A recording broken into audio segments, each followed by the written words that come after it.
오전 12시 많은 참여 바랍니다.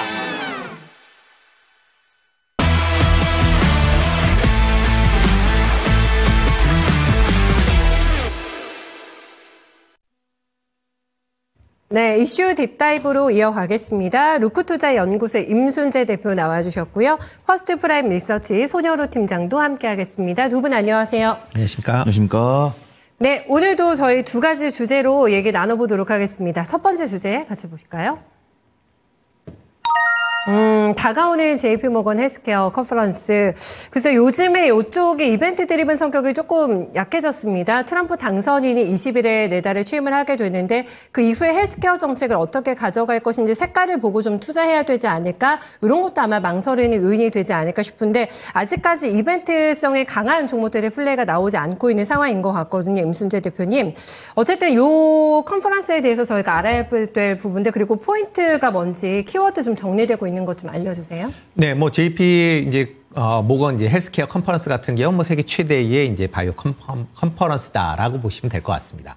뭐 글로벌 이제 회사 보통 한 이번에 이제 참여하는 게 이제 550여 개 회사가 참여가 하고 그다음에 이제 8천여 명이 이제 참석을 할 것이다라고 지금 예상이 되고 있습니다. 그만큼 이런 이제 대형 이제 컨퍼런스가 이제 있게 된다라고 하게 되면 그만큼 이제 이런 바이오 관련된 쪽에 집중도를 높일 수 있는 측면은 분명히 있다라고 보시면 될 것 같습니다. 특히 이제 내년 1월 달에 이제 컨퍼런스 같은 경우는 지금 가장 크게 이제 시장에서 주목받는 쪽에 아마 좀 강점을 가질 것이다라고 예상을 하고 있는데 그 중에 하나가 이제 비만 치료제 관련된 부분 아닌가라는 생각을 해보고 있습니다. 특히 이제 뭐 최근에 이제 GLP-1 관련된 이제 비만 치료제, 뭐 대표적으로 이제 노보노디스크나 일라이 릴리다라고 생각을 하시면 되는데요. 이 외에도 이제 다른 회사들도 계속 이런 비만 치료제에 참여를 하고 있는 그런 상황이고요. 이런 부분이 시장에서 좀 더 주목을 받을 가능성은 있다라고 생각을 하고 있습니다.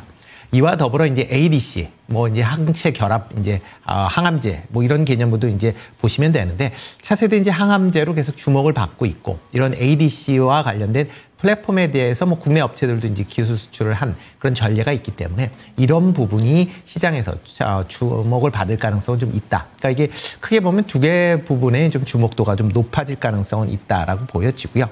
이와 더불어 이제 내년 1월 달에 이제 트럼프 행정부가 이제 출범이 됩니다. 조금 전에 앵커님도 말씀하셨듯이 이에 따라서 미국 바이오 정책이 좀 바뀔 가능성에 대한 부분들이 다시 좀 부각이 될 가능성은 충분히 있다라고 보시면 될 것 같고요. 특히 이제 규제 완화와 관련된 부분이 시장에서 좀 기대감을 키우고 있습니다.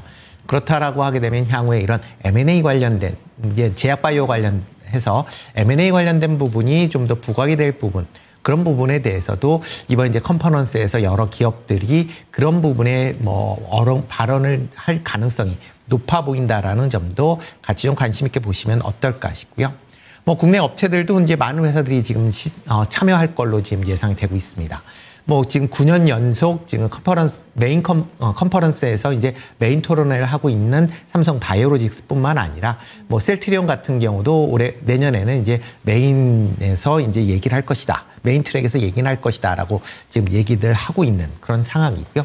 이외에 이제 중소형 바이오 업체들 같은 경우 뭐 대표적으로 지금 브릿지 바이오 테라퓨틱스나 아니면 온코닉 테라퓨틱스, 그다음에 D&D 파마텍 같은 경우도 뭐 신약 물질이나 신약 이제 파이프라인을 공개할 예정이다라고 보시면 될 것 같고요. 다만 이제 이런 이제 JP모건 헬스케어 이제 컨퍼런스가 뭐 상당히 큰 건 맞지만 과거와 같이 이런 이제 이슈에 따라서 주가가 움직이는 정도는 많이 좀 줄어들었습니다. 그러니까 계속 이제 투자자들도 뭐 계속 이런 컨퍼런스나 아니면 학회 관련돼서 얘기를 들을 때마다 보면 기대감은 크지만 실질적으로 뭐 나오는 그런 효과는 없었다라는 게 이제 경험적으로 와닿았기 때문에 이런 이제 컨퍼런스가 있다라고 해서 무조건 주가가 간다라고 보시는 수는 없을 것 같고요. 그것보다는 컨퍼런스에서는 이런 신약 물질이나 아니면 신약 파이프라인에 대한 이런 회사들이 이런 거를 하고 있다라는 정도만 아마 접근해 보시는 게 맞지 않을까 싶고요. 향후에 이제 기술 수출이 되는 그런 이제 기업 중심으로 관심을 가지셔야 되지 않을까 싶습니다. 트렌드 파악 정도만 하고 일단 핵심적인 기업은 재료가 확실히 나오면 접근하는 게 낫다라는 의견이신 거죠. 네. 어렵기 때문에 까다롭기 때문에 뭔가 좀 확실한 근거 있는 투자가 필요하다라고 얘기해 주셨기 때문에 탑픽 종목 뭐 주실지도 궁금합니다. 제약바이오 업계에서는 올 한 해 연으로 봤을 때 가장 큰 빅딜 무대라고 할 수가 있겠고 여기서 바이어들도 굉장히 많이 오고 많은 뭐 M&A가 또 성사되고 하는 장이기 때문에 어쨌든 국내 기업들 총출동하잖아요. 바이오 기업들 팀장님. 포인트 이번에 뭐라고 보세요? 네, 우선 오늘의 주제는 JP모건 헬스케어 컨퍼런스지만 이 네. 제약바이오의 사이클을 봤을 때는 저도 안타깝습니다. 이 JP모건 헬스케어 컨퍼런스의 영향력이 자꾸 줄어드는 게 아쉬워요. 있어요. 예. 네. 저 역시도 이 시장에 딱 진출했던 2015년에 2016년부터 이제 그때 보면 1월 달에 가장 핫했던 게 어떤 정책에 대한 1월 효과도 있었지만 JP모건 헬스케어 컨퍼런스였거든요. 그러다 이제 코로나19 전후로 싹 밀렸다가 이제 다시 한번 오프라인 이제 JP모건 헬스케어 컨퍼런스 열리고 뭐 에이벨 바이오나 이런 종목들이 어떤 공급 계약 기술 이전으로 이어지면서 좀 단기적인 변동성을 보여줬지만 정말 2015년, 2017년에 제약 바이오 붐이 불었을 때에 JP모건 헬스케어 컨퍼런스의 과거를 좀 재현을 했으면 좋겠지만 그 재현이 안 되는 모습도 있기 때문에 좀 매매 관점을 보는 게 맞다라고 판단하고 있고요. 제약 바이오 같은 경우는 미국 임상 조약회나 뭐 유럽 정약회 합쳐서 지금 JP모건 헬스케어 컨퍼런스가 글로벌 최대 바이오 3대 학회다 이렇게 보고 있습니다. 그다음에 셀트리온이나 삼성 바이오닉스를 중심으로 한 기타 뭐 플랫폼 기업이라든가 뭐 CMO 기업이라든가 아니면 기술 이전하는 플랫폼 기업들이 다양하게 참여를 해가지고 이제 기술 이전의 기회를 삼는데 지금 안타깝게도 약간 종목들별로 조금 수급 차별은 좀 있는 것 같아요. 그래서 어떤 CMO 관련 종목들은 공급 계약 뉴스가 나왔을 때, 그 다음에 비만 당뇨 치료제 관련 종목들은 약간 인하 뉴스가 나왔을 때 강세를 보이는 모습들이고 JP모건 헬스케어 컨퍼런스를 지금 다루지만 이 JP모건 헬스케어 컨퍼런스에 참여하는 기업들이 강세를 보여줬던 거를 한 3, 4일 전이었던 것 같습니다. 그러면서 JP모건 헬스케어 컨퍼런스가 2025년 1월에 열린다던데 요 정도 아이디어가 있을 때는 안 움직였어요. 그러다가 이제 JP모건 헬스케어 컨퍼런스 일정이 나오고 거기에 우리 대표님께서 말씀해 주신 몇몇 종목들이 참가를 발표하면서 외국인과 기관의 매수세가 들어온 모습이었습니다. 그다음에 오늘 개장 초반에는 이 JP모건 헬스케어 컨퍼런스에 참여한다는 기업들의 시세가 괜찮았어요. 근데 그랬어요? 네, 시세 이제 시장 브리핑 보시면 아시겠지만 네. 시장이 약간 갭상승 시작했다가 음전환됐고 제약바이오 관련 종목들도 윗꼬리가 달려 있으면서 음봉이 나오는 모습입니다. 근데 잘 보면은 코스피 같은 경우는 외국인과 기관이 제약바이오 매도를 하고 있는데 코스닥 바이오 같은 경우는 기관의 매수가 들어오고 있고요. 제가 오늘 탑픽으로 소개를 드릴 종목은 기관 순매수가 이어지는 모습입니다. 그래서 저 같은 경우는 오늘 뭐 CMO나 이런 뭐 플랫폼 기업이나 이런 종목들을 말하는 자리가 아니라고 한다면 그런 종목들은 나중에 보시면 좋을 것 같고 네. 이 JP모건 헬스케어 컨퍼런스에 참여하겠다라고 이미 뉴스가 나온 종목들은 매매 관점으로 보는 게 좋을 것 같아요. 윗골에 달려있고 음봉이긴 한데 거래대금이 꽤나 있고 일정이 2주 넘게 남았기 때문에 네. 충분히 좀 눌림목 공략해볼 수 있다고 판단되고 있고 저는 과거에 뭐 3년 넘게 4년 넘게 꾸준하게 이 JP모건 헬스케어 컨퍼런스 참여를 얘기를 했던 종목들 중에서 아직 참여하겠다고 의지를 안 밝힌 종목들 위주로 보시는 게 좋지 않을까 그렇게 평가해 보도록 하겠습니다. 그래요. 제약은 조금 예외겠습니다만 바이오가 매매가 아니라 나는 투자의 관점으로 가겠다. 요거는 굉장히 리스크가 강하고 그런 분들 많지 않으실 것 같습니다만 올해 또 이 알테오젠을 보면서 아 그래 투자도 괜찮겠다 바이오가 이런 생각도 아마 가지게 되시면서 요즘에 좀 주춤하긴 하죠.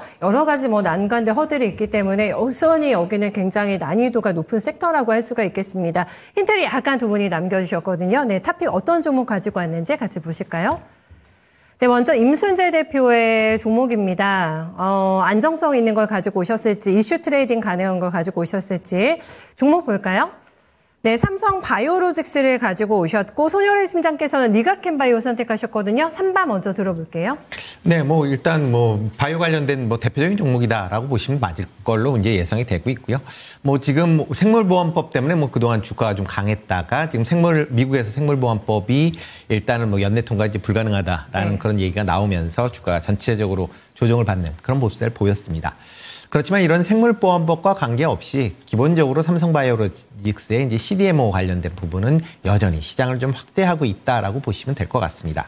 특히 뭐 글로벌 상위 20개 빅파마 중에서 17개 회사가 지금 삼성바이오로직스와 거래를 하고 있고요. 올해만 해도 지금 연간 수주 금액으로 보면 한 5조 3천억 정도 될 만큼 이런 수주가 꾸준하게 이루어지고 있는 그런 상황입니다. 특히 내년 4월 달에 이제 제5 공장이 이제 완성이 될 걸로 이제 예상이 되는데요. 제5 공장이 완성이 된다라고 하게 되면 생산 규모로는 세계 1위로 등극을 하는 그런 모습을 보이고 있습니다. 이와 더불어 이제 향후 2032년까지 추가적으로 한 7조 5천억을 투자를 해서 지금 있는 규모만큼 또 추가적으로 확대를 하겠다. 그러니까 세계 1위의 그런 이제 규모를 계속 이어갈 가능성은 충분히 있다라고 생각을 하고 있습니다. 이와 더불어 이제 트럼프 행정부가 이제 들어선다라고 하게 되면 미국 내에서 약 가격을 이제 인하하기 위한 그런 여러 조치가 있을 걸로 예상이 되고 있습니다. 대표적인 이제 바이오시밀러에 대한 규제 완화, 그다음에 제너릭 제품에 대해서 이제 좀 더 이제 확대를 할 것이다라고 지금 얘기를 하고 있습니다. 이렇게 이제 바이오시밀러 부분이 확대가 된다라고 하게 되면 이걸 뭐 삼성바이오로직스도 이제 바이오시밀러와 CDMO를 같이 갖고 있기 때문에 그런 부분에서 상당 부분 수혜를 입을 가능성은 충분히 있다라고 생각이 되고 있고요. 그런 관점에서 뭐 미국 생물보안법에 대한 뭐 우려 같은 경우는 그렇게 크게 뭐 이 주가에는 영향 미치지 않을 것이다라고 생각이 되고 있고요. 그보다는 이런 CDMO나 바이오시밀러 부분의 시장 확장성에 좀 더 주목해 보실 필요가 있지 않을까라는 생각을 해보고 있습니다. 네, 근데 올 한 해 퍼포먼스가 등락폭이 크지가 않았어요, 삼바가. 그리고 111만 3천 원이 이제 연중 고가로 나왔는데 내년 정도의 호흡으로 보신다면 요거는 장기 투자도 가능한 건이라고 얘기해 주신 것 같아가지고 그렇죠. 어느 정도 맞습니다. 수익률 잡으면 좋을까요? 뭐 전 고점이 이제 112만 원 정도 되는데 네. 120만 원대까지 뭐 충분히 올라갈 수 있는 그런 종목 아닌가라는 생각을 해보고 있고요. 네. 뭐 그런 관점에서 지금 뭐 가격대로 보면 한 94만 원 뭐 정도 되는데 네. 뭐 90만 원 초반대까지만 내려오시면 그때서부터는 뭐 분할 매수로 충분히 가능하다라고 생각을 하고 있습니다. 알겠습니다. 팀장님께서는 리가켄바이오를 주셨는데 알테오젠과 리가켄바이오가 지금 양대 산맥이잖아요. 코스닥에서 굉장히 잘 달렸던 종목이기도 한데 요즘에 보면 지금 수급 얘기해서 제가 체킹해 보니까 외국인도 사고 기관도 다 같이 사는데요. 그렇죠? 네. 네, 그래서 저는 엄청 시가총액 큰 종목 별로 안 좋아합니다. 가급적이면 한 3천억에서 5천억 정도 되는 종목을 해가지고 우리 시청자분들께 좀 빠르게 수익을 가져갈 수 있는 종목을 원하는데 안타깝게도 이런 JP모건 헬스케어 컨퍼런스가 나왔을 때 뭐 삼성바이오사, 셀트리온 같은 경우는 안정적으로 수익을 낼 수 있는 종목이다라고 평가한다 한다면 일정 주간짜로는 단기적인 변동성이 나올 수 있을 것으로 기대되는 종목이 보통 ABL바이오나 한올바이오 파마거든요. 그래서 네. 저 역시도 개장이 하고 PD님께 질문 받았을 때 ABL바이오랑 한올바이오 파마를 좀 말씀을 드리려고 했었는데 좀 외국인의 단기적인 차익실이 나오는 것 같아요. 그다음에 뭐 삼천당제약이나 알테오젠 같은 경우 너무 유명하기 때문에 네. 그 둘을 제외했을 때는 당연히 보로노이랑 리가켄바이오를 봐야 된다고 판단되는데 저 상대적으로 리가켄바이오가 파이프라인도 많고 기술 이전 기대감도 있고 시청자분들께 좀 익숙하면서도 안전하게 좀 가져갈 수 있는 종목으로 판단돼서 소개를 드리려고 해요. 그래서 이번 주에 좀 안정적으로 매수를 해보신 다음에 행사가 13일이니까 다다음 주 월요일입니다. 그래서 다다음 주 수요일 정도. 그래서 1월 8일이나 9일까지 좀 보유를 하신 다음에 9일 이후부터 좀 청산 준비해 보시면 좋다라고 판단되고 있고요. 이 리가켄바이오가 이 JP모건 헬스케어 컨퍼런스 참여해서 이런 내용의 발표를 하겠다라고 이야기하면 보통 슈팅이 나오잖아요. 네. 그 뉴스를 좀 기다려 보시면 좋을 것 같아요. ABL바이오랑 리가켄바이오는 내가 JP모건 헬스케어 컨퍼런스에 참여해서 무엇을 발표하겠다라고 이야기를 안 했지만 공공연하게 투자분들 사이에서는 참가 기업을 인식이 돼 있습니다. 그래서 이제 홈페이지에 가보면은 참가 리스트 있어요. 근데 우리가 이미 참가 리스트 알면서도 좀 기업 입장에서 적극적으로 언론 활동을 해주면 고맙다라고 평가를 하고 있고 안 해줘도 너무 이제 좀 그래도 유명한 종목 같은 경우는 좀 저가 매수가 들어올 수 있을 것 같다. 이렇게 보도록 하겠습니다. 리가켄바이오 같은 경우는 다양한 파이프라인을 보유하고 있는데 이미 자신들이 독자적으로 개발하고 있으면서도 임상을 진행을 하고 있는 신약이 있고 아니면 이미 뭐 독일 기업이든가 다른 타국의 제약바이오 기업들에다가 기술 이전을 진행한 상태에서 임상을 진행하는 기업들이 있습니다. 그래서 대표적인 두 가지 같은 경우는 뭐 고형암 치료제 LNC-B74라는 독자적인 개발 중인 파이프라인이 있고 그다음에 중국의 시스톤 파마슈티컬스의 기술 이전한 플랫폼인 뭐 CS501 이런 물품들이 있고요. 제가 말씀드린 종목들 중에서 변동성과 안정적인 수급, 기술적 위치 이런 것들 가장 고르게 갖고 있는 종목은 리가켄바이오가 아닐까 그렇게 평가해 보도록 하겠습니다. 네, 짧게 그러면 이거는 접근할 수 있는 가격대를 알려주세요. 지금 바로 잡아도 됩니까? 네, 바로 잡아도 무방하다라고 판단하고 있고요. 네. 한 10만 8천 원부터 10만 원까지 분할 매수해 보시고 손절가는 한 9만 1천 원 정도, 그다음 1차 목표가는 12만 5천 원에서 13만 원 사이 정도 잡아보시면 좋을 것 같습니다. 네, 알겠습니다. 리가겜바이오까지 들어봤고요. 이어서 두 번째 주제로 넘어가겠습니다. 네, 드디어 디데이가 다가왔죠. 지금 출연진이 뒤에 배경으로 나와 있는데 오징어 게임2 오늘 오후 5시에 보실 수가 있으세요. 개봉박도 됩니다. 그리고 7부작이더라고요. 1부는 시즌1은 9부작이었는데 조금 줄었어요. 네, 7부작으로 해서 공개가 되는데 이거를 어떻게 또 주식시장에 접목시켜볼까 하는 고민을 해보셔야 되는 거잖아요. 임순재 대표님 이미 주가가 슈팅 강하게 나왔어요. 관련된 종목들이. 그리고 나서 오늘 디데이가 나오고서는 조금 조용한 모습이고 K컬처 위상을 오징어 게임2로 다시 한번 널리 알릴 수 있을까? 이제 여기에 관심이 집중되면서 종목 분산이 이루어질지가 관심사인 것 같거든요. 어떻게 보세요? 네, 일단 오징어 게임이 오늘 이제 그러니까 공개가 되는 거죠. 뭐 네. 전편이 원체 흥행을 했기 때문에 뭐 이 속편에 대한 뭐 또 시장에서 그만큼 이제 크게 기대를 핫하죠. 네. 하고 있다라고 보시면 될 것 같습니다. 그렇지만 뭐 오징어 게임과 관련돼서 직접적으로 연결되는 회사들이 그렇게 많지는 않습니다. 뭐 덱스터 정도가 뭐 지금 CG와 관련돼서 뭐 연결이 됐다라고 보시면 될 것 같고 네. 이거를 제작하는 제작 회사 같은 경우는 이제 비상장 회사이기 때문에 큰 영향은 좀 없을 것이다라고 생각이 되고 있고요. 다만 이제 오징어 게임이 이제 공개가 된다라고 하게 되면 한국 문화에 대한 기대감은 지금보다 좀 더 커질 가능성은 충분히 있다라고 네. 보시면 될 것 같습니다. 지금 이제 로제의 이제 아파트가 이제 글로벌 이제 흥행을 하면서 이제 한국 게임에 대한 이제 관심들이 많죠. 이게 뭐 그런 이제 PC용 모바일 게임 말고 그냥 저희가 어릴 때부터 놀았던 이제 그런 오프라인 게임에 대한 이제 관심 점이 커졌는데 네. 오징어 게임도 그런 이제 한국 게임에 이런 오프라인 게임에 대한 그런 이제 관심도를 좀 더 키울 수 있다라는 측면에서는 긍정적이고요. 특히 이렇게 한국 문화에 대한 이런 게 관심사항이 커진다라고 하게 되면 지금 뭐 오징어 게임 2와 같은 드라마나 영화뿐만 아니라 뭐 음악, 음식, 뭐 아니면 전반적으로 한국 제품에 대한 관심도도 커질 수밖에 없다라고 보시면 될 것 같습니다. 뭐 그런 관점에서 본다라고 하게 되면 뭐 다른 섹터들 물론 이제 관심들이 있으실 겁니다. 특히 이제 식품 같은 경우, 특히 이제 뭐 라면 같은 경우는 관심 사항이 좀 커질 수밖에 없는데, 근데 최근에 지금 원화가 계속 약세를 보이면서 지금 밀가루를 수입해 와야 되는 그런 입장에서 보면 상당히 조금 부담스러운 그런 그렇죠. 측면도 분명히 네. 있다라는 것도 같이 보셔야 될 것 같고요. 그렇다라고 하게 되면 환율 관련된 부분에서 상대적으로 조금 이제 둔감한 그런 엔터 관련주들을 보시는 게 좀 어떨까라는 생각을 해보고 있습니다. 네. 특히 뭐 한국 문화에 따라서 뭐 영화, 드라마, 뭐뿐만 아니라 K-팝까지 이제 전반적으로 좀 확대될 것이다라고 생각이 되고 있고요. 특히 이제 국내 엔터사들이 올해 상당 부분 좀 주가를 본다라고 하게 되면 좀 부진한 그런 모습을 보였습니다. 이유 중에 하나는 실적이 예상만큼 못 쫓아온다라고 보시면 될 것 같고요. 그렇지만 내년 이후서부터는 실적이 상당 부분 좀 개선될 것이다라는 게 많은 이제 증권사들의 이제 예측이다라고 보시면 될 것 같습니다. 특히 이제 글로벌 공연이 확대되고 그다음에 앨범 판매도 좀 확대될 그런 가능성이 상당히 높아 보인다라고 보시면 될 것 같고요. 뭐 지금 뭐 화면에서 나왔듯이 주요 이제 기획사들이 뭐 매출을 본다라고 하게 되면 뭐 한 20% 증가하고 그다음에 순이익도 뭐 한 50% 가까이 증가할 걸로 예상이 되고 있기 때문에 그런 관점에서 엔터 관련주들 좀 관심 있게 보시면 어떨까 싶습니다. 그러면 좀 이따도 엔터 4사 중에 종목 하나 주시겠어요? 네, 그럴 예정입니다. 네, 저는 그 이정재 씨가 요거를 찍고 이제 할리우드 영화에도 진출을 했고요. 그 양옆에 지금 라인업이 되어 있는 강하늘 씨하고 또 임시완 씨죠. 어떤 연기를 보여줄까 또 기대도 되면서 개인적으로는요. 그리고 워낙에 K 콘텐츠가 이번을 계기로 해서 좀 세계화로 갈 수 있는 기업도 나올까 이런 것도 아마 관심을 가지실 것 같은데 일단은 엔터 쪽으로만 관심을 조금 묶어두셨거든요. 팀장님 의견은 어떠세요?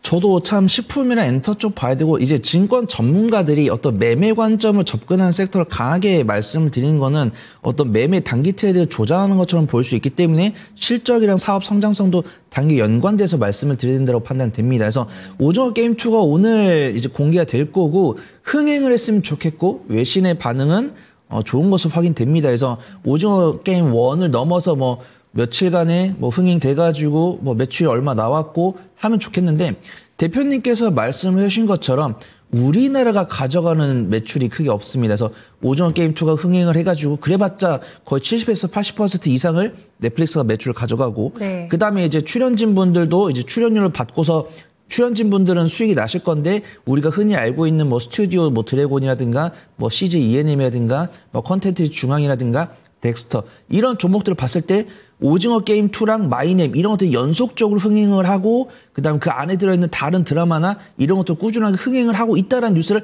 봤는데 이 기업들은 적자를 벗어나지 못하고 있습니다. 그러면은 우리 이 컨텐츠 관련 종목들이 이 컨텐츠가 흥행을 해가지고 우리 K 컨텐츠에 대한 흥행을 하더라도 이 관련 종목들은 뭐 범위가 넓어지지 않거나 실적을 그대로 가져가지 않기 때문에 매매 관점 접근을 해야 된다는 부분들이고 다행히도 이제 PD님께서 빠져나갈 구멍을 주셨습니다. 이 오징어 게임 2라는 이 내용을 주시면서도 이제 식품이나 엔터 이쪽 이야기하고 싶으면은 해도 된다고 말씀해 주셨어요. 그럼요. 그래서 네. 컨텐츠 관련 종목들은 매매 관점을 좀 보시는 게 맞다라고 판단하고 있고 저는 식품이나 엔터를 봐야 되는데 식품이 참 가슴이 아픕니다. 이 밸류에이션을 통했을 때는 이 종목들이 참 저렴한 건 맞는데 투자자분들이 안 사주면은 말할 수가 없는 거죠. 그래서 관심이 없다고요? 그렇죠. 그래서 네. 지금도 대표님께서 뭐 삼양식품이나 이런 거 말씀해 주시면서 네. 저도 뭐 삼양식품, 뭐 오리온, 플루몬, 롯데칠성, 뭐 농심 등등등 우리가 알만한 기업들이 있는데 당연히 히트 상품이 있고 이게 수출 집중도는 삼양식품이 탑입니다. 그렇다고 해서 오리온이나 플루몬이나 롯데칠성이 해외 수출을 안 하고 있는 건 아니잖아요. 그러면은 예를 들어 삼양식품이 지금 내고 있는 매출 중에 수출 비중이 50%고 뭐 오리온이나 롯데칠성 이런 종목들은 뭐 해외 수출 비중이 뭐 30%다, 20%다. 그러면은 삼양식품이 바닥 대비해서 50% 올랐으면은 오리온이나 농심이나 롯데칠성은 20%, 30% 올라와 있어야 되는 거잖아요. 근데 지금 제가 말씀드린 종목들 다 차트를 켜보시면은 삼양식품만 우상향을 하고 있고 나머지는 다 바닥을 기고 있습니다. 그다음에 네. 삼양식품 같은 경우 12개월 선행포가 18인데 제가 말씀드린 종목들에 대한 12개월 선행포는 다 7, 8이에요. 그러면 우리가 삼양식품이 불닭볶음면이고 해외 수출 매출 비중 50%고 지금 원달러 환율이 1,460원이라는 걸 모른다면 네. 뭘 사야 될까요? 퍼가 낮은 걸 사야겠죠. 근데 퍼가 낮은 걸 사시라고 말씀을 못 드는 이유는 안 올라가니까 라고 말씀드린 거고 삼양식품처럼 이렇게 고공행진을 하고 있는데 삼양식품을 말씀드리는 거는 그건 또 부적절하다라고 판단을 하고 있고요. 삼양식품 같은 경우도 매매 잘하신 분들은 고안대 드릴 수 있을 것 같습니다. 그다음에 엔터 같은 경우 우리 대표님께서 이 4대 엔터 관련 종목들의 실적 추이나 이런 거 다 올려주셨는데 수급이 좋아요. 엔터 관련 종목들은 지금 기관 수매수 꾸준히 들어오고 있고 외국인 투자가들도 꾸준히 들어오고 있고 제가 말씀드린 종목들 중에서 주가 추이랑 수급동이 가장 양호하니까 저는 엔터 쪽 봐야 된다라고 저도 평가해 보도록 하겠습니다. 아, 똑같으시네요. 굉장히 길게 설명해 주셨는데 조금 안타깝지만은 엔터 쪽에서 찾는 게 나을 거라고 해주셨기 때문에 종목도 어떻게 택하셨는지 바로 확인해 볼게요.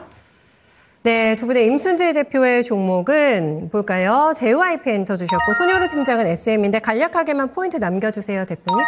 네, 지금 오징어 2하고 직접적으로 연관한다라고 하게 되면 아티스트가 이제 가장 큰 그런 건데 원체 이제 변동성이 좀 클 걸로 예상이 되고 있고요. 네. 그 외에 이제 해외 시장 관점에서 본다라고 하게 되면 해외 시장 진출이 지금 활발히 이루어지고 있는 JYP 엔터 관심 있게 좀 보시면 어떨까 싶습니다. 특히 이제 주요 아티스트들의 이제 해외 공연들이 이제 내년부터 지금도 많이 이루어지고 있는 상황이고 내년에도 좀 더 확대될 가능성은 충분히 있다라고 생각을 하고 있습니다. 특히 지금 JYP의 이제 대표적인 그 아이돌이다라고 하게 되면 트와이스를 생각을 하시는데 그보다는 스트레이트 키즈가 좀 더 지금 글로벌 시장에서 좀 더 먹히고 있는 그런 상황이다라고 보시면 될 것 같고요.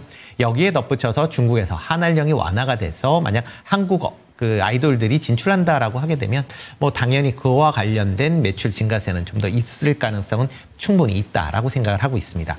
이와 더불어 이제 엔터 관련된 종목들은 대부분 지금 해외에서 이제 매출이 많이 발생을 하는데 이렇게 해외 매출 같은 경우는 특별하게 더 원가가 더 많이 들어가는 건 아니고요. 이 상황에서 원달러가 약세를 보인다라고 하게 되면 이게 계상이 될 때 환차익에 대한 부분도 같이 기대해 볼 수 있다라고 보시면 될 것 같습니다.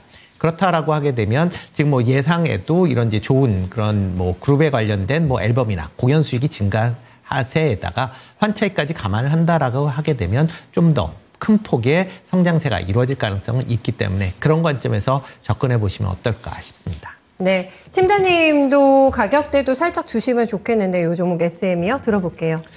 네, SM 말씀을 드릴 겁니다. 일단은 저는 이 엔터 관련 종목들은 항상 말씀드리는 게 내가 좋아하는 가수가 소속된 엔터사를 사도 된다라고 보고 있거든요. 앵커님 혹시 좋아하시는 가수 있으신가요? 없으신가요?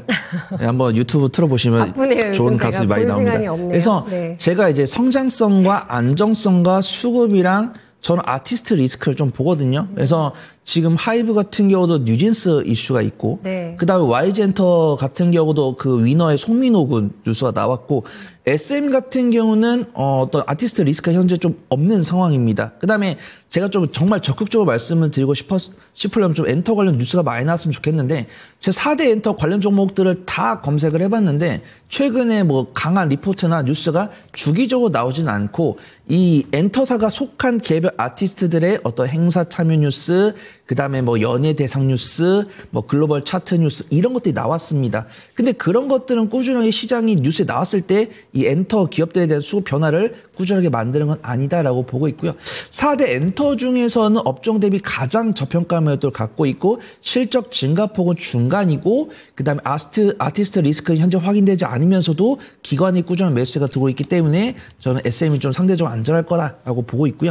21선 아래에 있지만 아래단 61선과 120선이 밑에 있기 때문에 현 위치 좀 지지할 가능성이 있다라고 평가합니다. 그래서 77,800원부터 한 74,000원까지 분할 매수해 보신 다음에 이제 손절가는 7만 원 정도 잡으면 될 것 같고, 1차 목표가는 85,000원과 9만 원 사이에서 분할 매도 해보시면 좋을 것 같습니다. 네, 에스파 팬이신가 본데요. 네, SM까지 해서 추천 들어봤습니다. 두 분 오늘 수고 많으셨어요. 네, 고맙습니다. 네, 예상외인데요. 엔터를 보는 게 낫다라는 의견입니다. 참고로 오늘 뭐 덱스터가 장중에 신고가 내고 윗골을 조금 달고 있고, 아티스트 유나이티드가 변동이 참 크잖아요. 오늘 4일 만에 반등이긴 한데 조금 시세 약하거든요. 이렇게 매매 관점보다는 그래도 조금 더 이런 엔터조 쪽에 투자하는 게 낫겠다라는 의견을 들어봤습니다. 오늘 시장이 참 그러네요. 지금 원달러 환율이 많이 올라갔거든요. 장중에 1,465원까지 슈팅이 있었기 때문에 환율이 이렇게 올라가는 것에 비하면 그래도 지수가 좀 조용하다라는 감이 있고, 종목들은 워낙에 패턴이 좀 빠르게 돌아가서 호흡이 좀 가쁜 느낌이 있습니다. 자세하게도 전략적인 부분 체킹 필요할 것 같거든요. 네, 거인의 시선 금산 전문가 만나보시죠.